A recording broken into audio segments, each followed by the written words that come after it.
الله أكبر الله أكبر الله أكبر الله أكبر الله أكبر الله أكبر الله أكبر الله أكبر الله أكبر ولله الحمد. إن الحمد لله نحمده ونستعينه ونستغفره ونؤمن به ونتوكل عليه ونعوذ بالله من شرور أنفسنا وسيئات أعمالنا. من يهد الله فهو المهتد ومن يضلل فلن تجد له وليا مرشدا. وأشهد أن لا إله إلا الله وحده لا شريك له وأشهد أن محمدا عبده ورسوله. يا أيها الذين آمنوا اتقوا الله حق تقاته ولا تموتن إلا وأنتم مسلمون. يا أيها الذين آمنوا اتقوا الله وقولوا قولا سديدا يصلح لكم أعمالكم ويغفر لكم ذنوبكم ومن يطع الله ورسوله فقد فاز فوزا عظيما. أما بعد، أن رسول الله صلى الله عليه وسلم قال: كل أمتي يدخلون الجنة إلا من أبى. قيل: ومن يأبى يا رسول الله؟ من أطاعني دخل الجنة ومن عصاني فقد أبى، أو كما قال النبي صلى الله عليه وسلم. Bapak Ibu kaum muslimin, kaum muslimat, jemaah salat Id yang dirahmati Allah Subhanahu wa taala. Alhamdulillah, puji syukur yang sebesar-besarnya dan yang sebanyak-banyaknya kepada Allah Subhanahu wa taala yang telah melimpahkan nikmat iman dan Islam kepada kita, serta salawat dan salam kita mintakan kepada Allah semoga senantiasa tercurah untuk Nabi kita Muhammad sallallahu alaihi wasallam. Bapak Ibu yang dirahmati Allah Subhanahu wa taala, salat Id yang mana kita rayakan dengan istilah Idul Fitri. Id artinya kembali, fitri ada dua pengertian. Ada pengertian yaitu fitri artinya berbuka, kembali berbuka seperti biasa.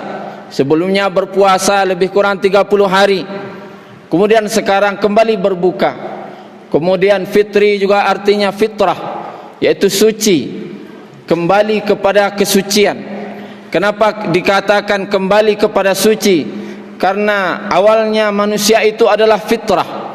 Fitrahnya manusia adalah dia menyembah Allah, dan fitrahnya manusia adalah dia tanpa dosa, terlahir ke dunia ini. Maka setelah terlahir ke dunia banyak dosa dan maksiat yang telah diperbuat. Maka di bulan Ramadan adalah waktunya untuk membersihkan segala dosa-dosa tersebut. Makanya kembali kepada kesucian. Dalam hadis riwayat Bukhari disebutkan, man shama ramadana imanan wa ihtisaban ghufira lahu ma taqaddama min dzambih. Barang siapa yang berpuasa di bulan Ramadan dengan penuh keimanan dan mengharap pahala dari Allah, maka akan diampuni dosa-dosanya yang telah berlalu. Begitu juga yang mendirikan salat tarawih ataupun tahajud, qiyamul lail, man qama ramadana imanan wa ihtisaban ghufira lahu ma taqaddama min dzambih. Barang siapa yang telah mendirikan salat malam, maka diampuni dosa-dosanya yang telah berlalu. Begitu juga yang mencari Lailatul Qadar dan dia berdiri salat di pas ketika datangnya malam Lailatul Qadar. Nabi sallallahu alaihi wasallam bersabda, "Man qama Lailatul Qadr, ghufira lahu ma taqaddama min dzambih." Barang siapa yang berdiri untuk salat di malam Lailatul Qadar, maka diampuni dosa-dosanya yang telah berlalu. Mungkin bagi kita terdengar biasa diampuni dosanya, diampuni dosanya. Ternyata puncak dari segalanya hubungan kita dengan Allah itu adalah keredaan Allah dan diampuni segala dosa. Karena dosa ini kalau tidak diampuni oleh Allah Subhanahu wa taala, atau sempat kita merasa tidak berdosa, bahkan tidak minta ampun kepada Allah dan membawa dosa-dosa ke akhirat, ini adalah bencana yang sangat besar. Karena di akhirat tidak ada dinar, tidak ada dirham, tidak ada uang, tidak ada harta untuk membayar segala dosa-dosa tersebut, kecuali dengan dibalasnya di dalam neraka. Seringan-ringannya azab di neraka adalah paman Nabi Abu Talib, yaitu diletakkan satu batu di bawah telapak kakinya, satu batu daripada api neraka, lalu mendidih sampai ke otaknya. Maka Bapak Ibu yang dirahmati Allah Subhanahu wa taala, disebutkan juga dalam hadis surat Bukhari, Imam Muslim, Imam At-Tirmidzi dan banyak para imam lainnya. Dan riwayat ini mutawatir, bahwasanya nanti pada hari kiamat ketika manusia tertahan di mahsyar meminta agar segera dihisab, maka yang pertama didatangi adalah Nabi Nuh yang pertama datang adalah Nabi Adam alaihi salam.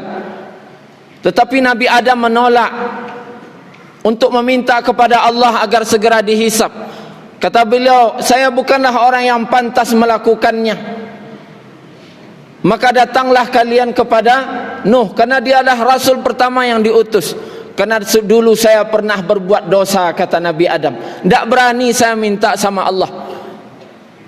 Apa dosa Nabi Adam? Satu saja, yaitu mendekati pohon khuldi, dan itu pun sebenarnya sudah Allah ampuni. Kemudian datang pula kepada Nabi Nuh alaihi salam. Nabi Nuh juga menolak, saya bukanlah orang yang pantas melakukannya, karena dulu saya pernah berbuat salah satu kali, yaitu mendoakan kaumku agar ditenggelamkan, dan saya tidak berani lagi meminta kepada Allah. Datanglah kalian kepada Ibrahim, karena dia adalah Khalilullah. Maka datang pula umat ini kepada Nabi Ibrahim. Nabi Ibrahim pun berkata, saya bukanlah orang yang pantas melakukannya, karena dulu saya pernah berdusta satu kali.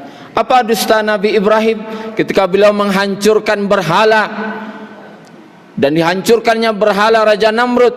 Dan ketika ditanya oleh Raja Namrud, siapa yang menghancurkan berhala ini? Nabi Ibrahim berkata, tanyakan kepada berhala yang paling besar itu. Beliau tinggalkan satu berhala yang besar tidak dihancurkan. Beliau merasa berdosa. Kenapa? Seharusnya ketika raja itu bertanya, beliau jawab, saya yang menghancurkan.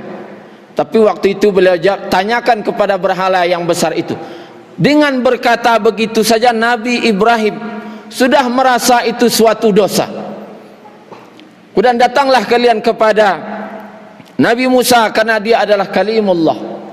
Maka datang pula kepada Nabi Musa, dan Nabi Musa pun menolak, saya bukanlah orang yang pantas melakukannya, karena aku dulu pernah memukul orang, tanpa sengaja orang itu ternyata meninggal, dan saya tidak berani meminta kepada Allah. Datanglah kepada Isa, karena dia adalah ruhullah.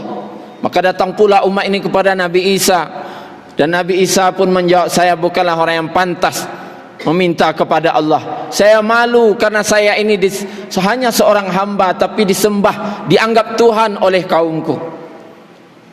Maka oleh itu datanglah kalian kepada Muhammad sallallahu alaihi wasallam. Maka barulah Nabi Muhammad sallallahu alaihi wasallam memohon kepada Allah syafaat agar segera manusia ini dihisab. Dan inilah yang disebut syafaatul kubra atau syafaatul uzma. Bapak Ibu yang dirahmati Allah Subhanahu wa taala, berdasarkan hadis ini, para nabi yang besar-besar, orang yang paling dekat dengan Allah adalah para nabi. Dan yang didatangi itu bukan nabi yang levelnya kecil, tapi level besar. Nabi Adam, Nabi Nuh, Nabi Ibrahim, Nabi Musa, Nabi Isa. Waktu itu hanya membawa satu dosa saja. Satu dosa yang beliau bawa, dan dosa itu pun sudah diampuni oleh Allah di dunia. Tetapi di akhirat nanti ternyata para nabi tersebut masih merasa takut kepada Allah. Masih merasa takutnya. Hanya satu dosa yang telah diampuni. Takutnya luar biasa sehingga tidak berani meminta kepada Allah. Bagaimana dengan manusia kalau kita nanti yang banyak membawa dosa, bagaimana takutnya? Dan dosa terbesar adalah merasa tidak berdosa. Inilah dosa paling besar, merasa tidak berdosa. Allah Subhanahu wa taala berfirman, "Fala tuzakku anfusakum, huwa a'lamu biman ittaqa." Janganlah kamu menganggap dirimu suci, dirimu bersih, karena dialah Allah yang paling tahu siapa yang paling bertakwa. Maka senantiasalah kita merasa diri kita ini hina. Nabi SAW saja, Nabi yang paling mulia, pemimpin para Nabi, dalam setiap salam beliau berdoa. Apa doa beliau? Allahumma hasibni hisaban yasira. Ya Allah, hisablah aku dengan hisab yang mudah. Masih meminta kepada Allah agar dihisab dengan yang mudah. Kemudian dalam sujud beliau membaca Subhanakallahumma rabbana wa bihamdika Allahumma ighfirli. Ya Allah, ampuni dosaku. Allahumma ighfirli, ampuni dosaku. Apa dosa Nabi Muhammad? Tidak ada. Tapi senantiasa beliau selalu merasa berdosa kepada Allah. Kemudian beliau juga berdoa dalam duduk di antara dua sujud. Di awalnya Rabbighfirli warhamni wajburni. Selalu diawali Rabbighfirli, ya Allah ampuni aku. Ampuni aku. Apa dosa Nabi Muhammad? Tidak ada. Tetapi beliau senantiasa merasa berdosa, merasa kurang ibadah kepada Allah, merasa belum sempurna ibadah kepada Allah. Dan dosa terbesar itu merasa sudah baik, merasa sudah suci, merasa tidak berdosa. Ini tanda adalah dalam diri kita masih ada dosa besar. Dan menganggap sepele dosa ini adalah kebiasaan para pendosa. Karena orang-orang yang takut kepada Allah, dia senantiasa menganggap dosanya itu sebesar gunung yang akan membebaninya. Tapi kebiasaan para pendosa menganggap dosanya adalah seperti seekor nyamuk yang lewat di depannya, menganggap kecil saja. Maka dalam Ramadan ini targetnya itu sebenarnya agar diampuni segala dosa-dosa kita. Man sama Ramadana imanan wa ihtisaban ghufira lahu ma taqaddama min dzambih. Barang siapa yang berpuasa, barang siapa yang berpuasa di bulan Ramadan dengan penuh keimanan dan mengharapkan pahala dari Allah, maka Allah ampuni dosanya. Tidak ada kebahagiaan terbesar kecuali telah Allah ampuni segala dosa-dosa kita. Dan ketika ditanya kepada Umar bin Khattab radhiyallahu an, wahai Umar, apa cita-citamu? Umar tidak menjawab, saya mau buat rumah megah dulu, saya mau beli mobil mewah dulu, saya mau beli tanah dulu, saya mau ini dulu, saya nabung uang target sekian dulu. Tidak. Saya mau jadi dokter dulu, saya mau jadi ini dulu, jadi itu dulu. Tidak. Saya mau jadi bupati, menteri, presiden. Tidak. Ketika ditanya apa cita-citamu wahai Umar, cita-citaku adalah bagaimana Allah ampuni dosaku sebelum aku meninggal.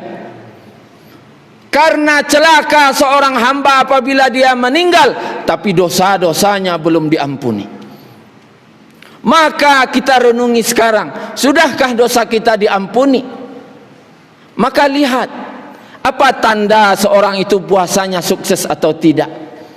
Di ujung ayat ketika Allah perintahkan puasa, hai orang-orang yang beriman, diwajibkan atas kalian berpuasa sebagaimana diwajibkannya puasa terhadap umat-umat sebelum kalian, dan mudah-mudahan kalian menjadi orang yang bertakwa.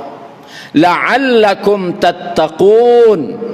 Mudah-mudahan, kata ulama, kata-kata la'allakum, mudah-mudahan, berarti maknanya 50-50, 50%, 50%. Mudah-mudahan. Sekarang kita mengharapkan bantuan misalnya, maka kata pemimpin, mudah-mudahan bantuannya datang. Berarti bisa datang, bisa tidak.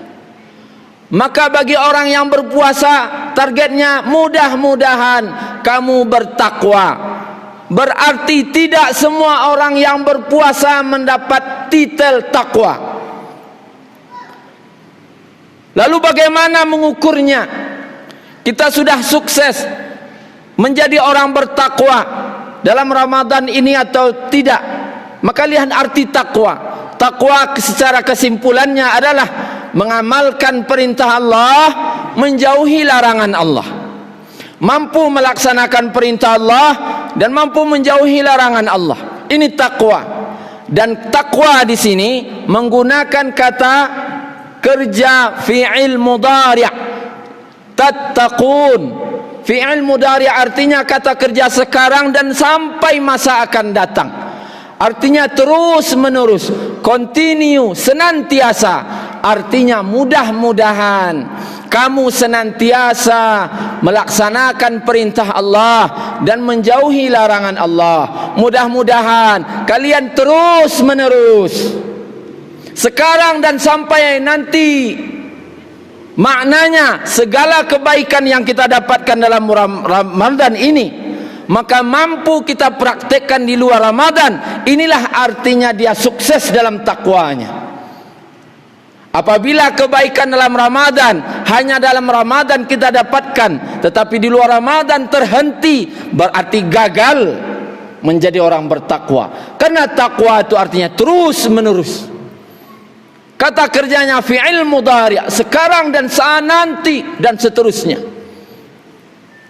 Maka orang yang mampu menahan nafsunya di dalam Ramadan, maka setelah Ramadan menjadi orang yang mampu juga menahan hawa nafsunya.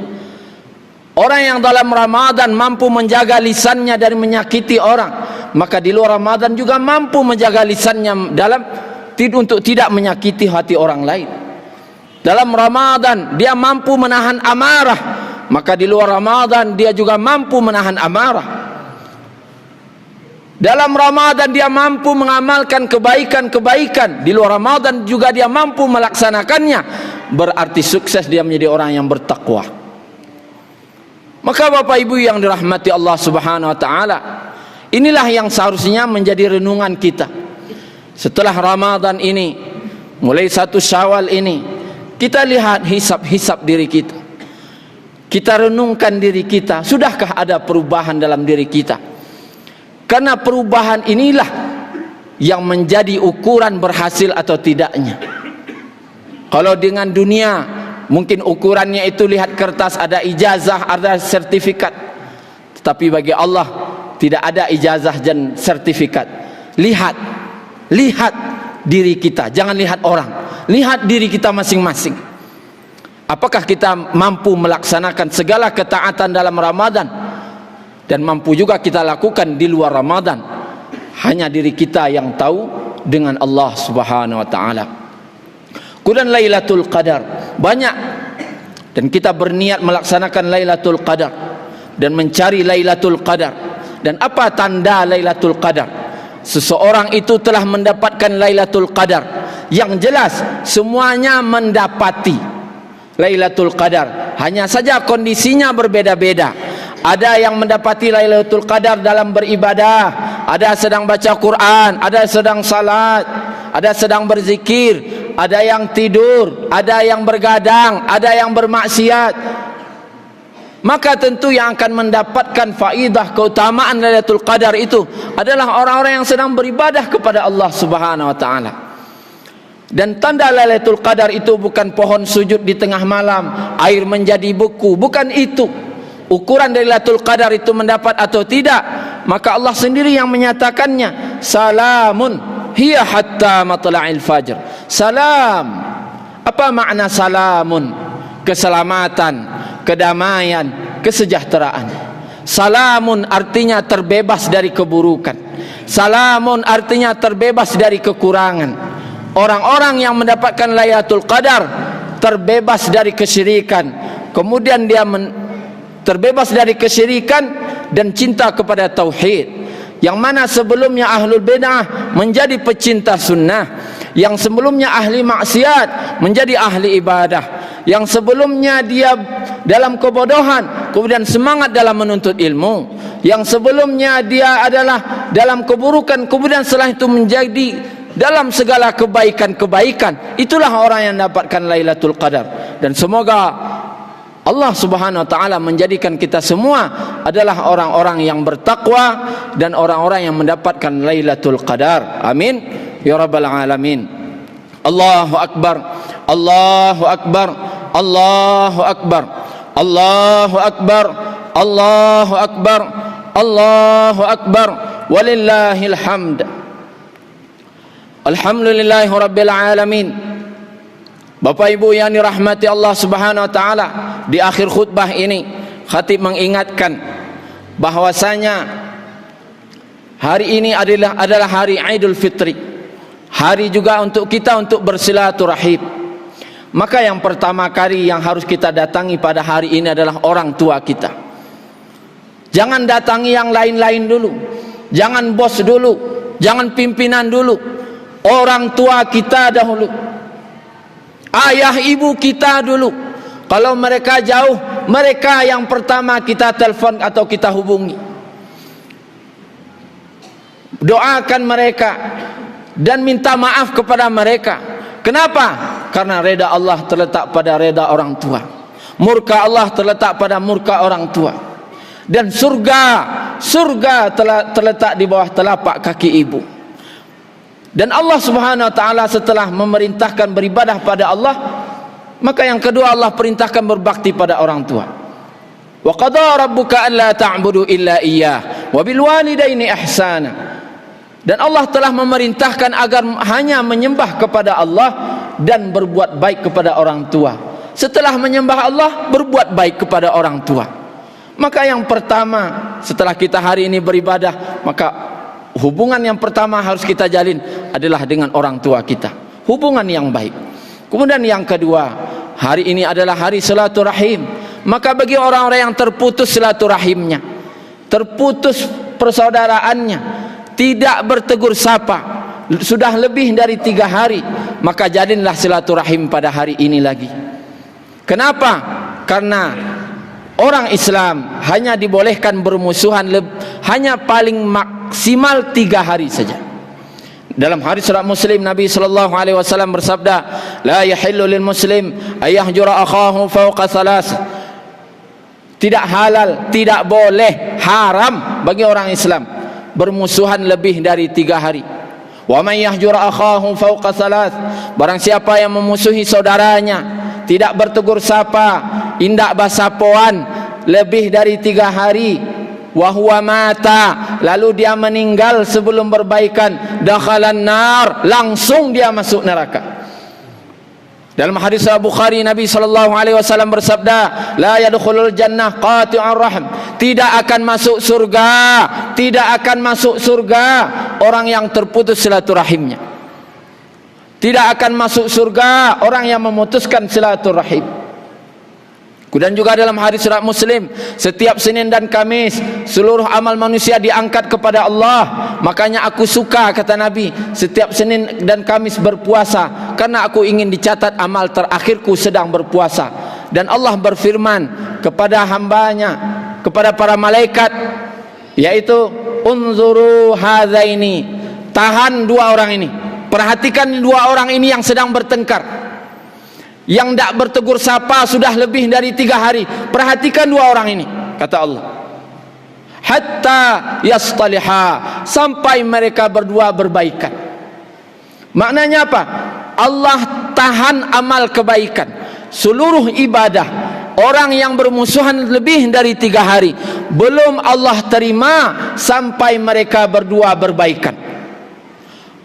Salat tarawihnya, puasa kita, salat tarawih kita, sedekah kita, zakat kita, seluruh amal kita, apapun itu amal ibadah kita, belum Allah terima kalau belum berbaikan. Kalau mati belum berbaikan, langsung masuk neraka.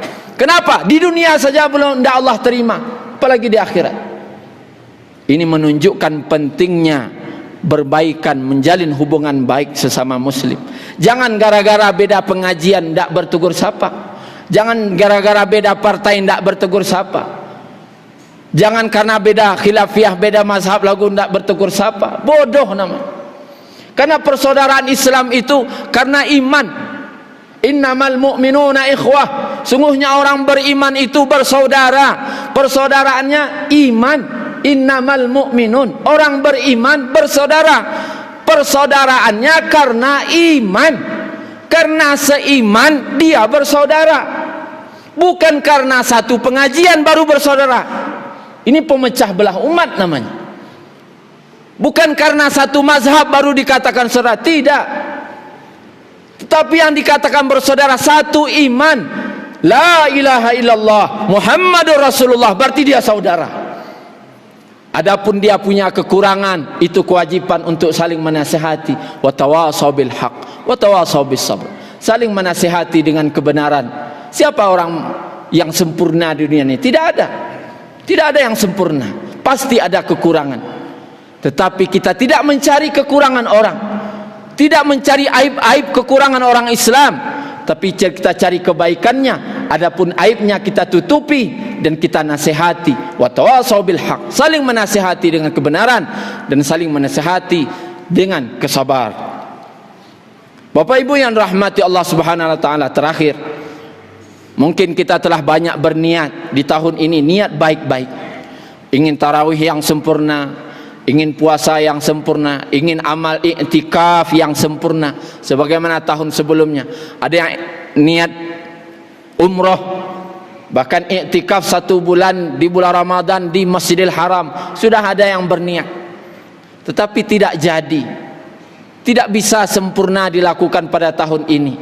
Atau mungkin haji tahun ini bisa jadi tidak jadi dilaksanakan, atau diundur pelaksanaannya sampai tahun depan. Tetapi kita tetap berdoa, mudah-mudahan haji tahun ini tetap dilaksanakan. Tetapi walaupun tidak jadi dilakukan, ada kabar gembira bagi kita semua atas kebaikan itu. Nabi SAW bersabda, man hamma bihasanatin falam ya'malha. Barang siapa yang berniat berbuat suatu kebaikan tapi tidak jadi dia kerjakan, falahu hasanatan kamilatan, maka baginya pahala yang sempurna walaupun tidak jadi. Tahun ini mungkin banyak kekurangan ibadah kita, tidak sesempurna tahun dulu. Ada yang umrah tidak jadi, tetapi Allah tetap berikan pahala yang sempurna. Semoga Allah berikan pahala itu kepada kita. Inna Allaha malaikatahu yusalluna ala nabi ya ayyuhalladzina amanu sallu alaihi wa sallimu taslima. Allahumma salli ala Muhammad wa ala ali Muhammad kama sallaita ala Ibrahim wa ala ali Ibrahim wa barik ala Muhammad wa ala ali Muhammad kama barakta ala Ibrahim wa ala ali Ibrahim fil alamin innaka Hamidum Majid. Allahumma ighfir lil muslimina wal muslimat wal mu'minina wal mu'minat al ahya'i minhum wal amwat bi rahmatika ya arhamar rahimin. ربنا ظلمنا أنفسنا وإن لم تغفر لنا وترحمنا لنكونن من الخاسرين. اللهم طهر قلوبنا من النفاق وأعمالنا من الرياء وألسنتنا من الكذب وأعيننا من الخيانة إنك تعلم خائنة الأعين وما تخفي الصدور. ربنا آتنا في الدنيا حسنة وفي الآخرة حسنة وقنا عذاب النار. سبحان ربك رب العزة عما يصفون وسلام على المرسلين وآخر دعوانا أن الحمد لله رب العالمين. السلام عليكم ورحمة الله وبركاته.